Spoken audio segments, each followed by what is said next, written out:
So today we're here at Gum Springs Recreation Center in the Mount Vernon district of Fairfax County. We have the police, fire, sheriffs, local businesses, especially our barbers and our hairstylists, volunteering their time to make sure we get the kids the haircuts and the hairstyles they need to go to school and succeed. We also have a few firefighters here as well that in their prior life, they were barbers and hairstylists, so they're giving up their time. You're going back with a totally new haircut, aren't you? Yeah. I like that your mom let you do what you wanted to do with it. If it wasn't for some of the events that's going on today, these kids, they might not have the school supplies they need, might not have a backpack. They wouldn't have what they say a fresh haircut. So they're starting school just like everybody else. Brand new haircut.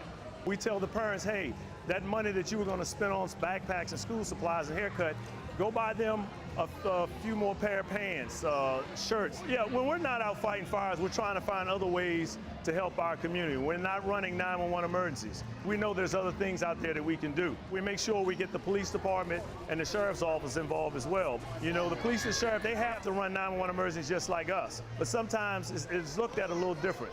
We want these kids to see them in a different light, and we just want to be here to help these kids, make sure they have the supplies they need to go to school, succeed, grow up, be decent human beings, giving back to society. They look good, they feel good, and now they're going to go to school and they're going to do good.